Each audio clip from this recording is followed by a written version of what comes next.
So what can organizations do? Well, first, remember that workplace flexibility does not just mean working from home. Providing flexibility can be a small shift. It doesn't have to be an overhaul of all your policies. You don't have to give everyone 100% remote work options or let employees just come and go as they please during the day without actually doing any work. It means giving employees some choice and autonomy in how they spend their work hours. And that really can be done through small changes in workplace policies as well as expectations. The second thing organizations can do is ensure all employees are able to take time off for their unique situations and also to be supportive when they do so. I think we all understand that our critical offline employees can't stock shelves or make products or drive trucks from home. They know that, right? But we can give them time and flexibility in how they do their jobs, how they work, and also even when. When we talk to offline employees about flexibility in focus groups, many of them mentioned just wanting to be able to take some personal time off during work, to go to a doctor's appointment, or to take some time if their dog needs to go to the vet, or they want to watch their child's school performance or attend their Christmas class party. They just want a little bit of flexibility in their day to do what they need to do in their personal lives. And they don't want to have to be reprimanded or punished for it. They don't want to be docked when they need to take a couple hours off to go to a dentist appointment. Or even flexibility to adjust and start their end times because maybe they need to pick up a child from school or take them to soccer practice. Or maybe they want the autonomy to do their jobs in the way they know best, even if you're on a production line or even if you're stocking shelves, that freedom to innovate and to be more efficient in ways that they see fit. These are things that companies can provide all employees in terms of flexibility without really being too much of a burden on the organization itself. Another example of giving these types of employees flexibility in their work is to be supportive, right? When they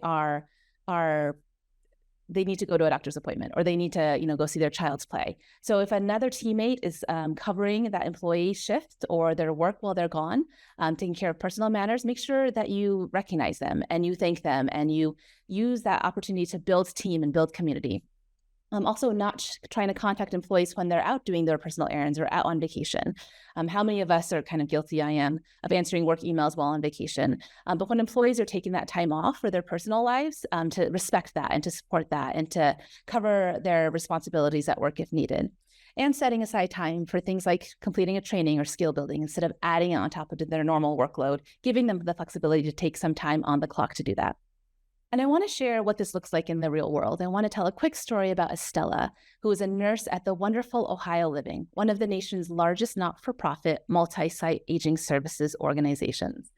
Every day, Estella cares for people who are sick and who need extra help. This is a phenomenal organization, and they have amazing leaders. Last year, Estella's mother-in-law, who lives in Kenya, got very, very sick. And she and her husband needed to fly home for what could have been her final hours. I mean, it was pretty bad. After hearing the news, Estella's leaders didn't hesitate. They jumped right in to take care of her job responsibilities and her patients, and they told her to go.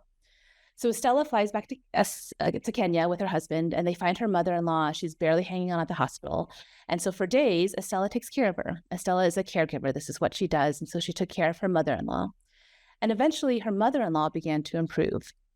And eventually, to everyone's amazement, she actually was released from the hospital. So she goes back to her home. Estella stays with her and continues to care for her. And amazingly, her mother-in-law makes a full recovery. And so she goes from almost passing away to being able to fully recover because Estella was there for her. And Estella was there because Ohio Living and their leaders were flexible. They provided that flexibility to her at work.